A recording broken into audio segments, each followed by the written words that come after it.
to a special edition of 3 Minute Blogs Political Reviews. Today we've just watched the beginning of the debate in the Scottish Parliament about the SNP's white paper on independence, which was presented yesterday to the world's press at the Glasgow Science Centre. Today we have the usual crew of Alex Grant, Norrie Stewart and myself, Stuart Lockhead, and we're here to discuss the white paper and to some extent the debate that we've just seen. It was an important day yesterday, a historic day from any pro-independence person's point of view, but it was also historic. I think it was very noticeable the fact that as far as we can tell, no such document has ever been prepared, such a big document has ever been prepared before an independence referendum was held. And on that score alone, I'll make one or two comments on what I saw yesterday, having watched the presentation live on TV. It struck me how stupid, really stupid, London journalists are on the subject. They really don't know. The launch probably, I'm quoting Ian Bell in the Herald today, the launch probably did as much for the education of our friends in the South and abroad as it did for locals. It was striking, in fact, to hear members of the Westminster Press Corps attempting to trip Mr Salmond up with questions that seemed to the rest of us like independence for beginners. I feel like saying like independence for dummies. That said, the widespread attention paid to the SNP document might mean that English opinion in particular will begin finally to adjust to the reality of the referendum and its possible consequences. I'm sure once I open the mic for Alex, he won't be able to stop, so we'll start with Norrie.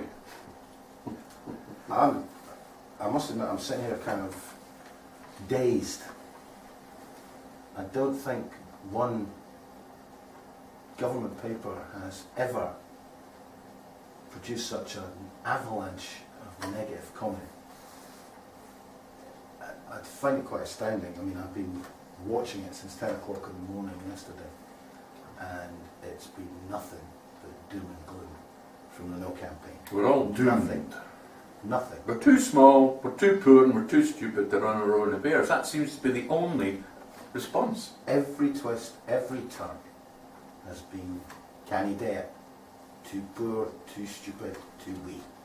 That's all we've had for them, and frankly, I'll tell you what, if we're going to be broke the day after a yes vote, I'll be voting yes. I do not need that kind of attitude, that kind of input from the people who are in charge of Scotland's future. It's very depressing. At the moment, it's Westminster politicians that are in charge of Scotland's future. Well, I mean, scary. And also not one word about how they'll improve the lot for anybody in the UK, not just Scotland, anybody in the UK. Not one word. It's just going to get worse, and we're supposed to accept that. Fair enough. Alex, you've been thinking about this for quite some time, I dare say. Mm-hmm. Well, I share your depression.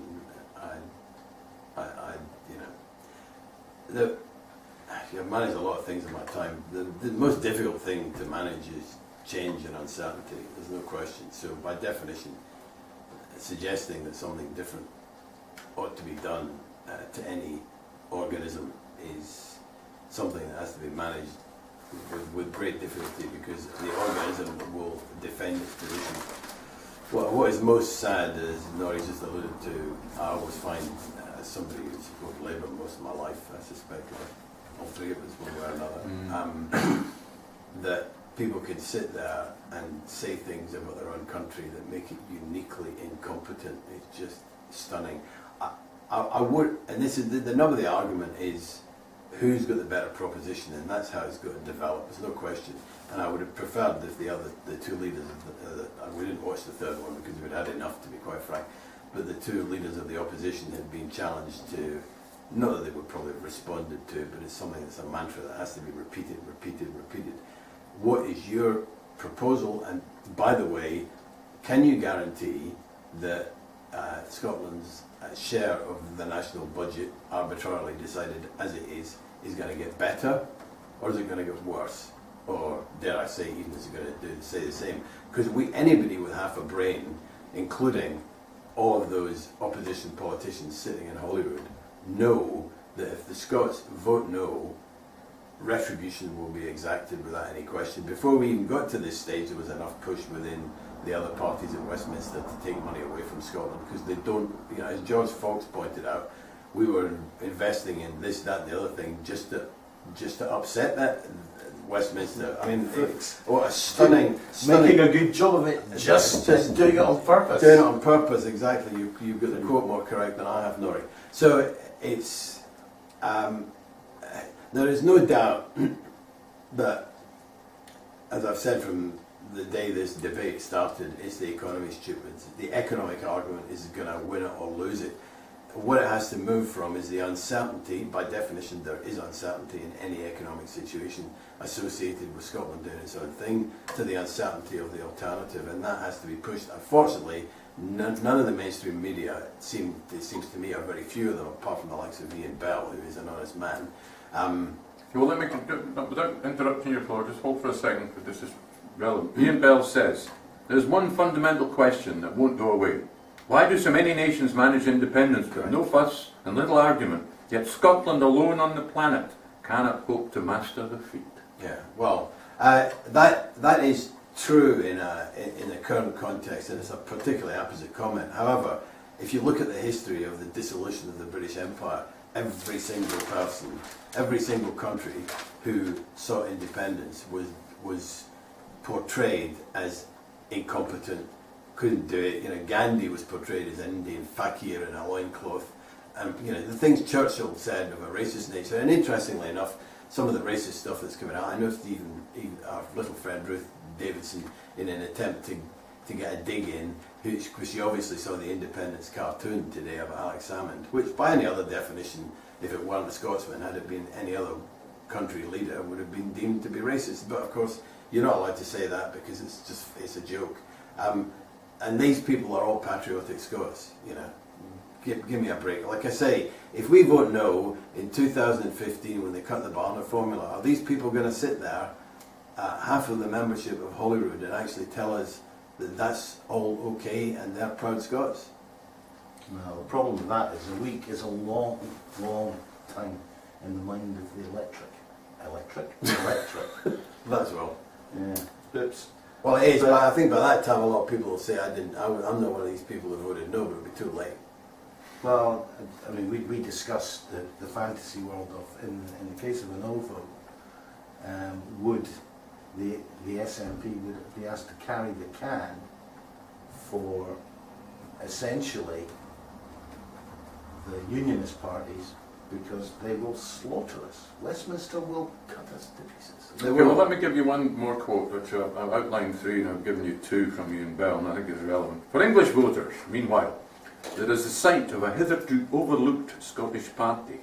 That's the SNP, because it barely gets mentioned in London media, issuing a 670-page tome dedicated to the belief that there is an alternative to the Westminster Consensus. Once they are no longer deceived by hokum over public spending, people in England will ask why Scotland is different. Then they will hear that favourite SNP word of choice. Mr. Salmond, with little interest in influence at Westminster, could become influential indeed. Well, that's an interesting question, because I do think that there may be an increased understanding, if there is any semi-honest reporting of the facts, that Scotland is able to do things and could maybe do other things in control of its own budget that will piss a load of English people off, because they've always been told they subsidised us. So to me it's a catch-22. If they believe they subsidise us, they get very irate about the fact that we're having a good time at their expense.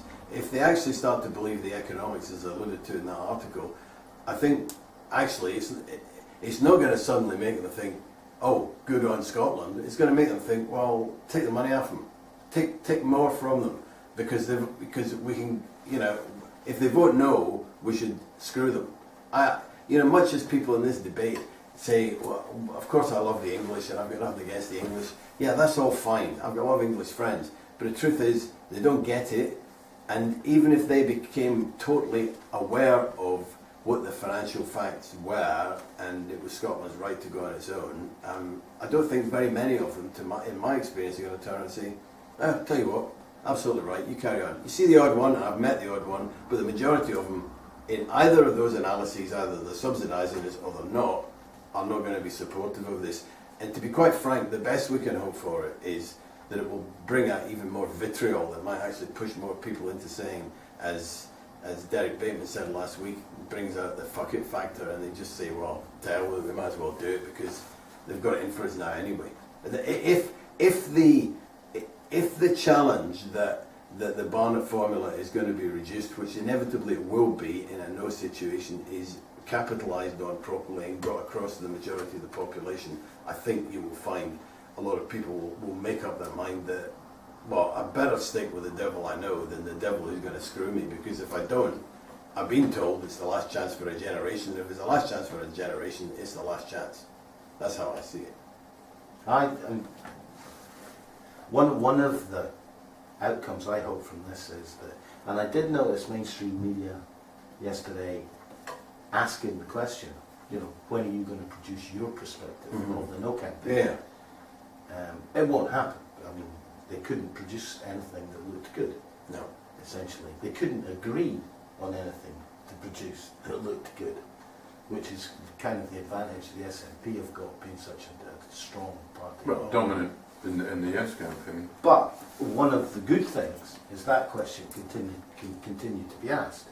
The other thing I noticed yesterday, again, mainstream media, the questions. Right, okay, why doesn't your government go to the Westminster government, go to the European Union and ask for clarity? Yeah, and they won't. Why doesn't your government simply say, no, we're not sharing the currency, instead of dancing around it? So, they're the questions, as you say, the Barnett formula, currency, why won't you simply say no? EU, why don't you go and ask an answer? Yeah. Now, you're absolutely right, and those were the three critical issues, and if the media exposed them as such, then the Yes campaign could win, because they won't answer any of them for obvious reasons. But they might as well go for broke, in my opinion, and start actually, you know, hammering that really hard. But the trouble is, you know, Brewer is not going to sit in front of very many unionist politicians and be that direct. He has been on occasions, but, you know, I wouldn't hold my breath. And if the media ain't going to cover it properly, if Simon Jenkins can report some of the positive things he reported this morning. Was that in the Guardian? Yeah, and still say in his opening gambit that England was subsidising Scotland in the first place. You know, I mean, what chance of the truth? I mean, one of the things that's totally highlighted to me the last sort of 24, 48 hours is the ignorance. Yeah, I agree with you. You know, I used to think they were biased. Now I just don't think they know. No, I don't think they spent the time to find out the facts. No, they haven't. As I said, that's the positive argument about England as a people. I mean, I know lots of English people who don't get it, but it's not they know the facts and they're going to screw you. They've been told otherwise, and they believe it. And you know, and they've been told for the last, well, ever since the SNP got elected in 2007, that, you know, this is some, you know, it's the way the cartoons depict the Scots. This is some hairy-ass jumped-up jock who's, you know, apart from anything else, he doesn't even speak received pronunciation, so he can't be a credible leader of any country anyway. And he's a joke. So who do you think's been leading them for the last 20 odd years? But, you know, it's a joke. So I don't expect the media to wake them up to the facts particularly, although I think they will be woken up to the facts a little bit more clearly. But I think one thing I would say, and to be positive, on the upside, we've got to believe that there are enough fucking nutters in Westminster and out of Westminster, as exemplified by UKIP, who are more than capable of saying things which will wind the jocks up really badly, because that's what they do, and they will continue to do it. I don't know how much exposure it will get, but if you look at I mean, the ignorance of the so-called Scottish Daily Mail's front page today was somewhat similar to the Sun's, you know, with the last person leaving with the news on the front page, switch the lights out, blah, blah, blah. You know, I can't see that goes down too well with most Scots. I mean, did hear some people on Call K this morning who obviously would prefer Scotland to be wiped off the map because of such, you know, living epitomes of the Scottish cringe. It makes me ashamed to be Scottish when I listen to some of them. But I don't understand. You look at who's been in charge of Westminster. I mean, disproportionately, the Scots. Okay, is it something to be proud of? Maybe not, because they didn't make a particularly good job of it. Well, why did You're talking about I Blair's government As on. 10% Blair's of the not UK, Scottish. well, educated Scotland. But being born in a stable doesn't make you a horse, Duke of Wellington. Bullshit. Blair is about as Scottish as Margaret Thatcher. He was very much in denial of It's being about, Scottish. Bloody crap. his Labour is... Born in Edinburgh, went to school in Edinburgh, excuse me, what makes you Scottish? With a Scottish father. But he denied it. Doesn't have a Scottish father. He had No, a he's Scottish fine. granny. He didn't No, have a no, his Scottish father, no, father. his father was from Glasgow. Well, he's not a Scotsman anyway. Bollocks to that. And even if he was, I don't really care. The pretend Scotsman. You know, Gordon Brown, in an attempt to be British, tells us that Gazza's goal against Scotland at Wembley, which I was there for, Oh, that was his cringe, great. really. I mean, you call these people proud Scotsmen. Well, let me I'm tell you, sorry. if they're a proud I'm Scotsman. sorry. That was a brilliant call. It was a brilliant goal, but wouldn't it be? As a Scotsman, it could never be your favourite goal, could it? What Scotsman would call that his favourite goal? Any goal against... An idiot Scotsman. Anyway, we digress. Let me throw some numbers in, because I mean, Yeah. there are some reasonable graphics in this 8-page special from the Herald today. White paper and numbers, 670 pages, 20,000 copies printed, 650 questions answered. 18 months between the referendum and the date when Scotland becomes independent in the event of a yes vote. Now there's an important date that did come out yesterday, if you recall. What was that? The 24th of March 2016 Yeah. would be the day, Independence Day, that they're planning. 29th member of the EU, 194th independent country to join the UN, and the 54th member of the Commonwealth. I didn't realise a quarter of the world's countries were in the Commonwealth, but there you go. 100 billion or 130 billion, two different estimates for Scotland's notional share of debt. There's an interesting point. The question of whether Ireland didn't take on any share of national debt when it got its independence. So don't assume that Scotland will be forced to. 82,500 households. The white paper says will benefit from the abolition of so-called bedroom tax. Well, it's so cold everywhere. Childcare was a big issue. 35,000 new jobs. They were part of the childcare plan. 2.5 billion for an independent defence and security force, 20,000 regular and reserve personnel in a Scottish defence force, and 70 to 90 planned embassies and consulates. So you get, to some extent, in a graph like that, you get a quicker picture of what an independent Scotland might look like than trying to wade through a lot of the rhetoric.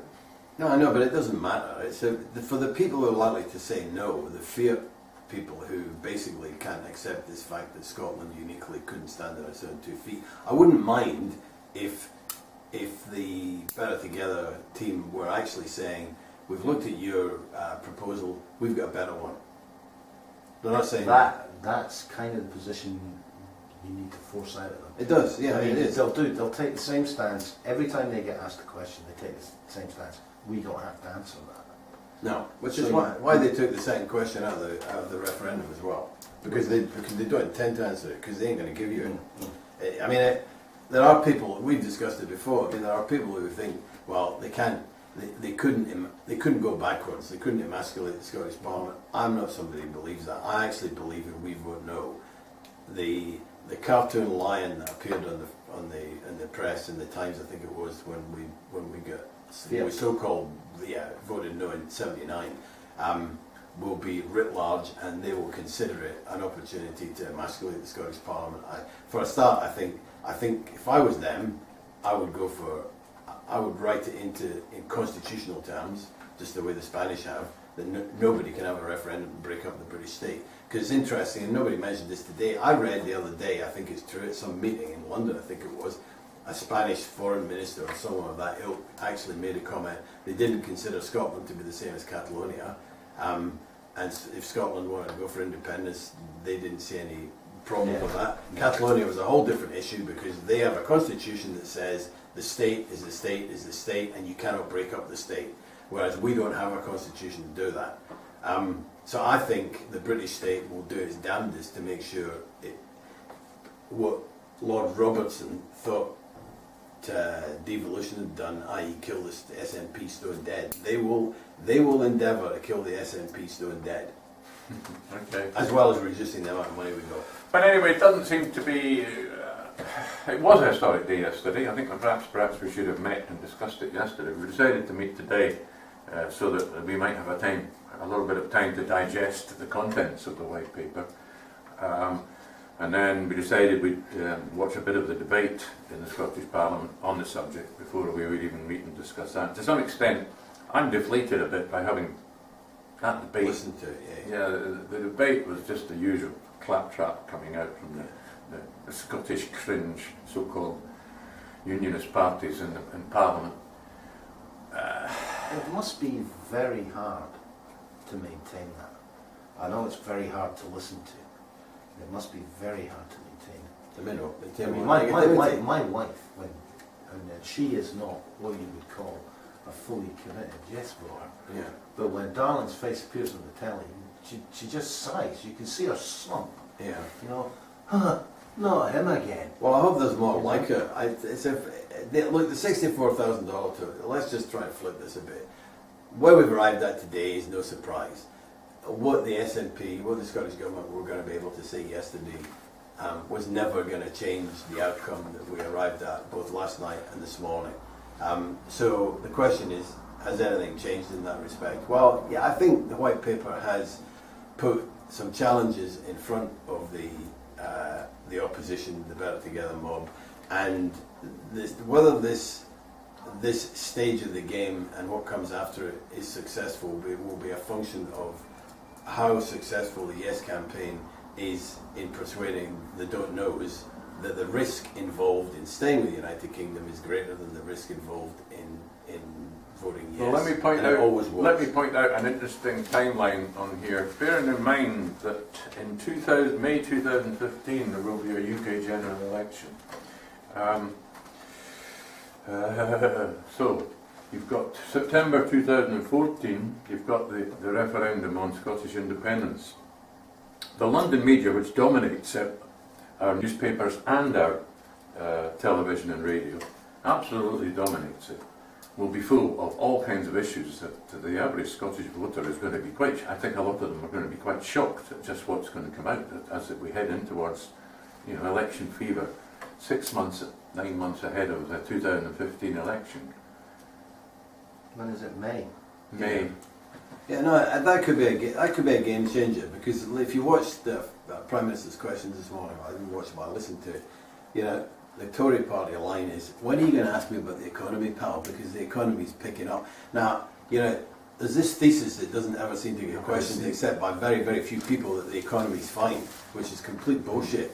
But there's no doubt, as long as the numbers on the economy remain acceptable, it undermines the likelihood, given the Labour Party's credibility with the economy because of the last reign of power, that they're going to get elected. One has to say that if the three things.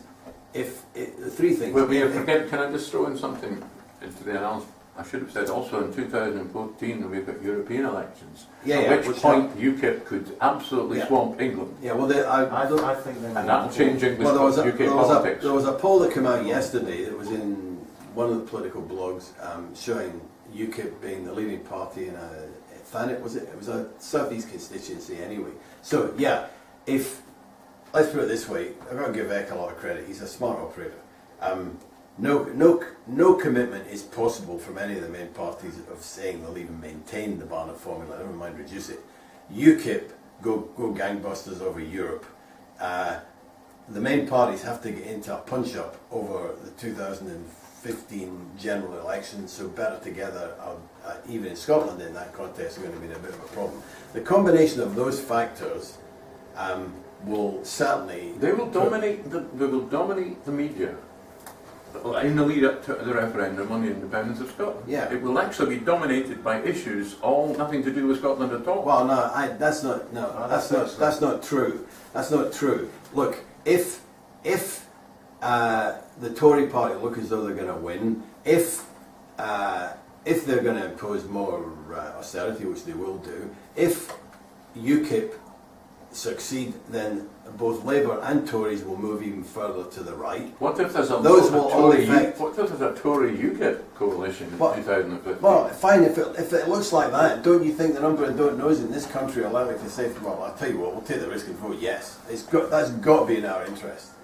As far as the yes vote's concerned, if UKIP do well in the European elections, Farage has got a big enough mouth and a small enough brain to come out with his "we'll abolish the Scottish Yeah, Parliament. we'll scrap the Barnett formula and we'll abolish the Scottish Parliament. Great stuff. because what he wants Middle England, and that will appeal to Middle England. Of course it will. Best case scenario. He says that Cameron is going to have to take a similar line. Yeah, agreed. And what is Labour going to do in those circumstances? They get the same problem. And Labour will, they won't say they'll scrap Holyrood, but they will say that the Barnett formula has to be looked at again. Well, if They're already saying it. I know, but if they're forced to come out of the cupboard on that properly, those two things, Norrie, that you've just alluded to, have got to be worth lots of votes.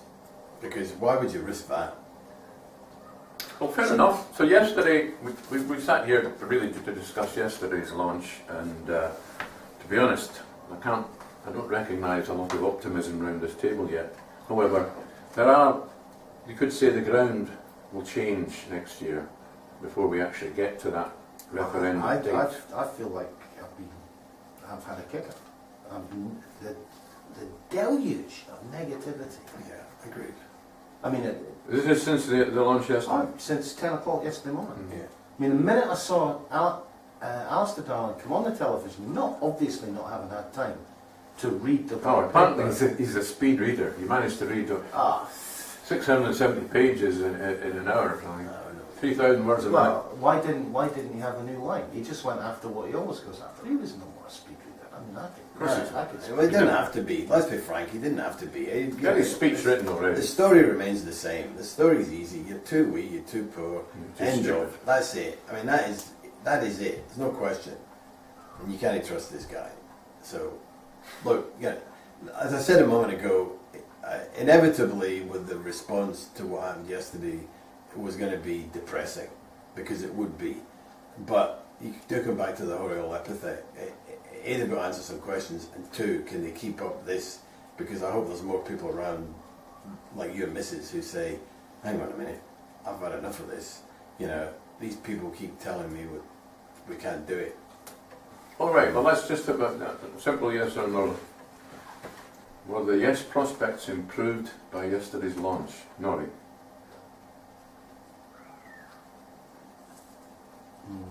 It's a hard one. Well, while he's thinking about Alex? it, yes, Yes. definitely. I think so too, but we're still in the hands of a very hostile media and a very hostile Westminster political elite. And I have to say thank you, gentlemen, for making the effort to come and talk to us, each other today. Stay away from sharp implements. Yes, exactly. Well, I'm trying to. And thank you very much for watching, especially if you're watching the live one.